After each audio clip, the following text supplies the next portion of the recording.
O futuro ministro do Meio Ambiente, Ricardo Salles, foi condenado nesta quarta-feira por improbidade administrativa. Com isso, o ex-secretário do Estado de São Paulo teve seus direitos políticos suspensos por 3 anos e deverá pagar uma multa. Salles teria alterado um plano de manejo de área de proteção ambiental da várzea do rio Tietê para beneficiar indústrias de mineração, enquanto comandava a secretaria no governo de Geraldo Alckmin. O juiz Fausto José Marim Seabra, da terceira vara da Fazenda Pública do Tribunal de Justiça aqui de São Paulo, também proibiu o futuro ministro de realizar contratos com o poder público ou receber benefícios e incentivos fiscais e de crédito. Joel, começo agora com você.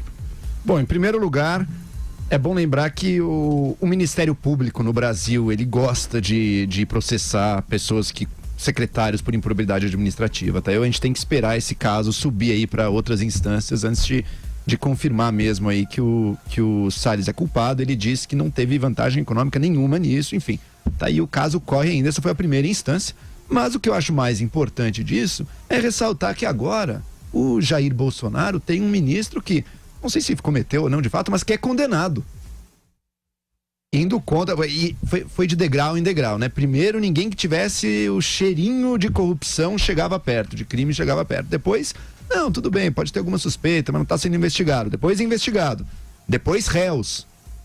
E agora temos um condenado indicado para ministério aí. Lembrando que o Onyx também já confessou também ter praticado Caixa 2. Então seria alguém que, embora não condenado pela justiça, talvez receba o perdão aí, não sei como é que vai ser, embora não condenado, mas já admitiu também que cometeu crimes.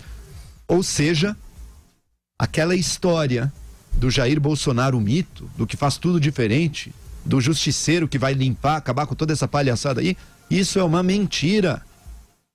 O ministério do Jair Bolsonaro não está se destacando por ser mais honesto do que tantos outros.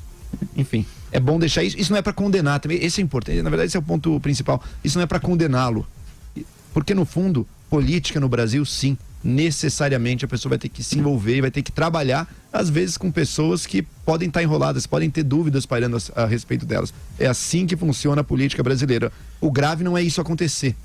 O grave é ter fingido para tanta gente que seria radicalmente diferente, quando não é. Muito bem. E Vera, o portal do Estadão informa que nesse momento a avaliação é de que a indicação dele será mantida. Pois é ruim derrubar um ministro ainda na transição antes de tomar posse. Porém, eu acho que pior é você estabelecer uma régua, estabelecer um critério e antes mesmo da largada já começar a mostrar que não é bem assim, que tem alguns que vão ser café com leite, para quem a regra não vai valer. Porque isso cria uma frustração de expectativa criada no próprio eleitor. Não foi a imprensa que determinou que seria assim, foi a própria retórica do Bolsonaro, foi a retórica dele, foi a retórica dos seus filhos, foi a retórica dos seus circunstantes. De agora em diante seremos intolerantes com a corrupção.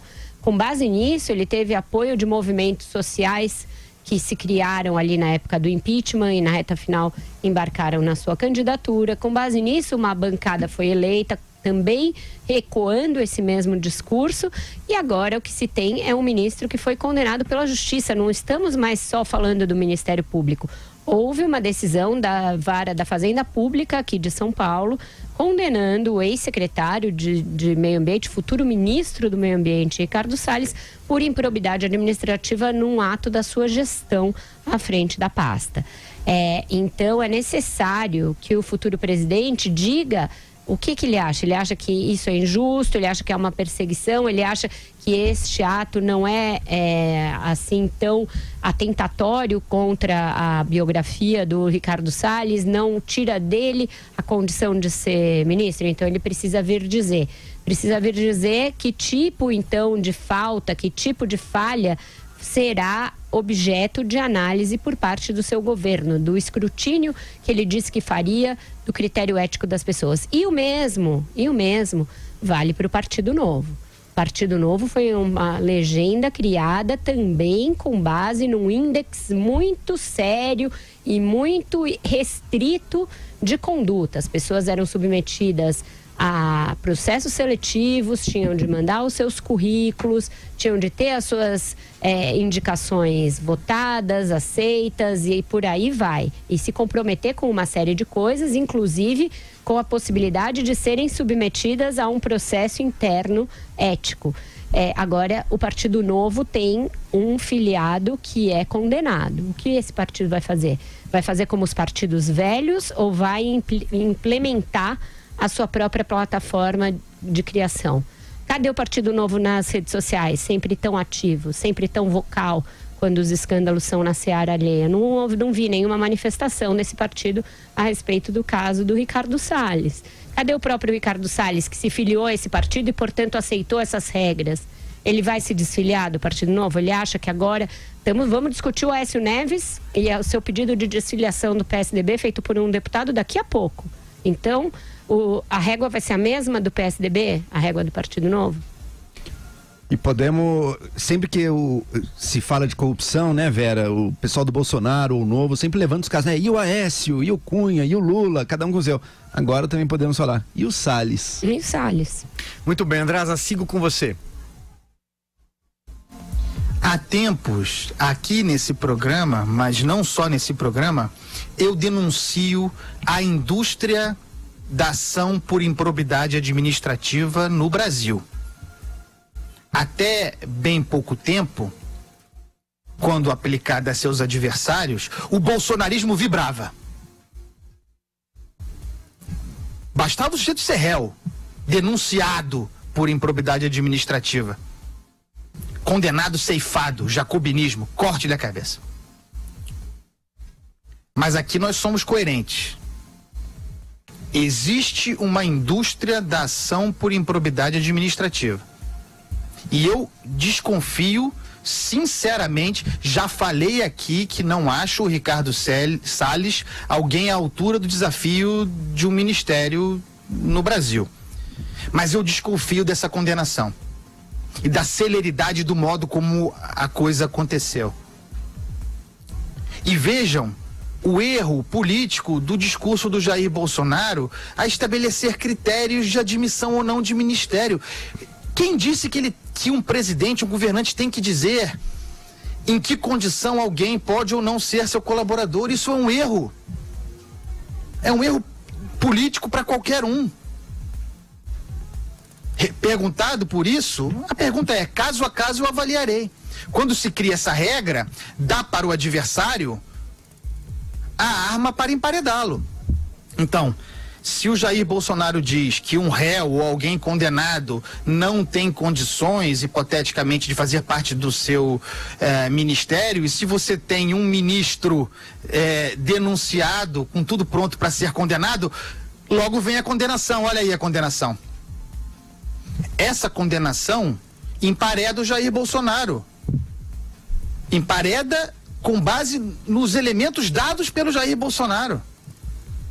Porque para mim está muito claro que essa ação de improbidade tem matriz ideológica, ela é pessoalmente contra aquilo que o Ricardo Salles representa como secretário ou ministro do Meio Ambiente. Tem muita gente que não gosta. E serve nesse momento para minar a posição desse adversário quando à véspera de se tornar ministro. Para mim é muito claramente isso. Para mim é mais uma manifestação da indústria da improbidade administrativa no Brasil. Mas se a gente transpuser esse seu discurso, essa condenação é totalmente ideológica, quer minar politicamente a pessoa e criar ali impedimentos para ela. Isso também poderia ser, e tem sido, o discurso de pedetistas, petistas e tucanos condenados. Eles dizem isso. O problema é esse, não cabe a gente, pelo menos não aqui, não com o que se tem, criar um juízo de valor sobre a sentença, essa ou aquela. Essa é boa, aquela não é. Elas são sentenças igualmente legítimas. E, portanto, se o Bolsonaro estabeleceu esse critério, a sentença existe e ela ela vai ser cumprida ou vai ser contestada por meio de um recurso judicial por parte do próprio Ricardo Salles. O que acontece nesse ínterim? Ele espera para ver, mas ele precisa dizer, então, que ele acha que a sentença é injusta, etc, etc. O problema é esse, né? Diga. É porque você. Não, eu não tô falando que a contradição é sua. Eu tô dizendo que. Não, é porque eu tô aqui pra fazer juízo de valor. Eu tô aqui pra dar minha opinião. Não, claro. A gente pode fazer isso, mas eu tô então, dizendo que. É claro. É uma régua que vale pra vários. É porque eu não tô fazendo discurso. Eu sei. É porque eu não tô fazendo discurso. Quem faz discurso é o Jair Bolsonaro, é o Ricardo Salles. Eu faço uma análise. Pra mim, há elementos suficientes para que na condição de analista eu apresente essa hipótese. E essa hipótese, ela é apresentada com base em falhas no discurso do Jair Bolsonaro e do Ricardo Salles e do Partido Novo.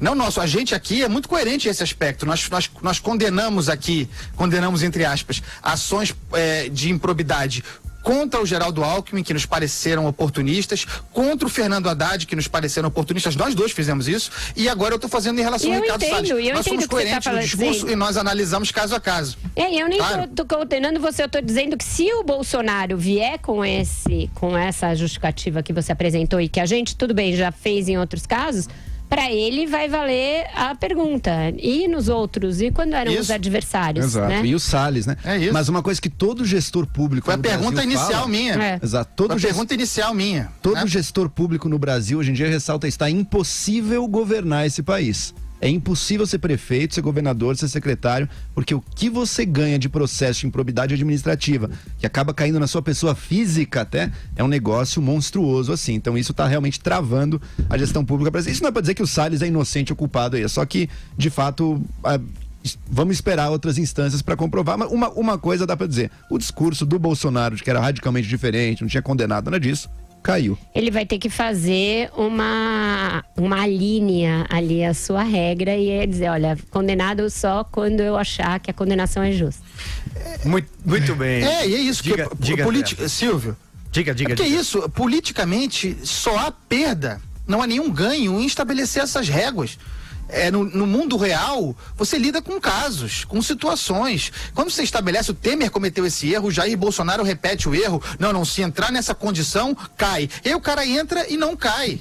Então, lembra a história da caneta Bic, né? Vou usar minha caneta Bic, a caneta Bic vai cantar, né?